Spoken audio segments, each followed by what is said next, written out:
surgery. Really disappointing for him.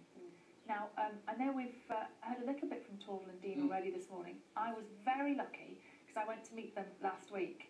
Had a wonderful chat to them.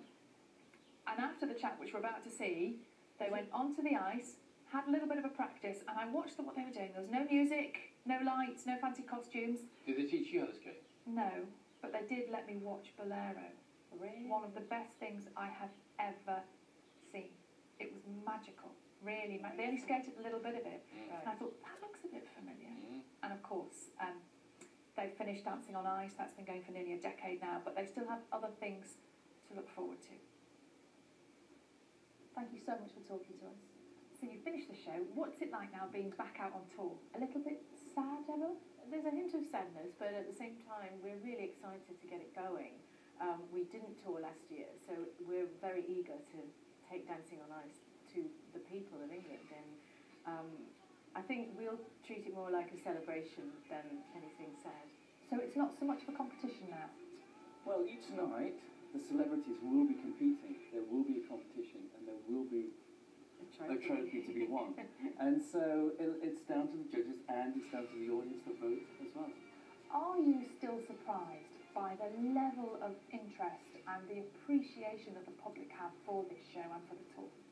Yeah, I mean, we're hugely surprised that it went on for 9 series, because when we first did it, we thought, oh, this is kind of a fun idea, bit of a challenge for us, and we didn't realise that it would keep going and going and going. So, you know, we've enjoyed every minute of it, really. So before Dancing on Ice started, did you two have a conversation with each other where you said, this is bonkers, it's never going to work?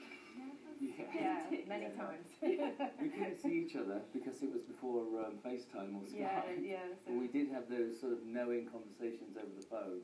Really? Do you think they can do it?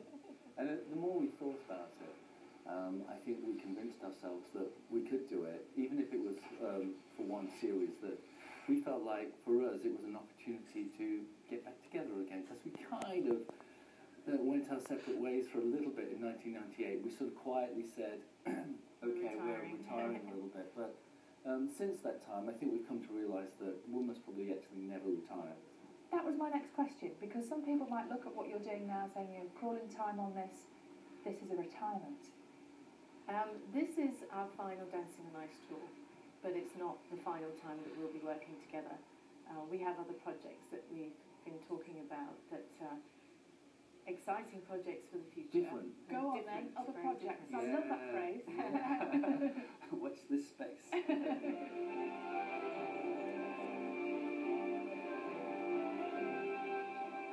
Let's cast our minds back to 30 years ago and that time in this country when you were absolutely everywhere.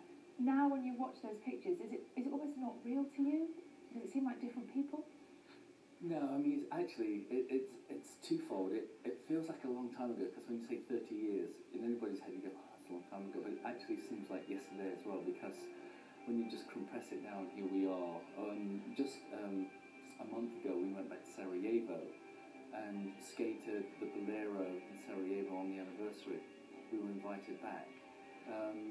And for us, that was such a huge thing, to think that we are still doing it, because we had no plans after the Olympics. We didn't know what was going to happen.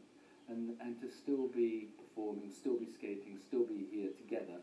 Everybody is still fascinated by Bolero, and I love the story of how you picked the music. I particularly love where you got the idea from for the start of the routine. Well, it's still artistic. Go on, why did you start on your knees? Well, because when we'd had the music orchestrated, the arranger could only get it down to 4 minutes 28, and we had to be able to lose 18 seconds of that, and that's how we did it, by starting on our knees, because they stop stopwatch when your blade touches the ice. Well, when you start skating. Yeah. And so our interpretation was skating was when the blade hit the ice. That's clever. Yeah. Great. Whose idea was that? I don't remember. We both came up. It was probably yours, yeah. Do you ever, at this point, 3 decades on, you know, you're working together, touring together, on television together, how do you two get on? We got on really well. I mean, considering the amount of time we spend. I was going to say we argue all the time. We hate each other. So there's any moments of tension? You don't ever bicker over. Of we course bicker, there's yeah. tension and bicker, but we've got to the point now where after a certain point we go, it's not worth it. Don't waste your energy on it. No, we're Considering best of the friends. amount of time we have to spend together, and we have spent together over the years, we still find things to talk about and to laugh about, which is rare, because a lot of married couples don't talk anymore. I was just going to say, About 10 it's like a years. really successful marriage. Yeah. You know the reason. We're not married. I love that. It's easier. They say we're not married. Yeah, exactly. They can bicker Nag and and knock, fight yeah. and all that kind of thing, fall out with each other, and it doesn't matter. Nag and More knock like at brother once. and sister now. Good. Well, very nice. Thanks very much.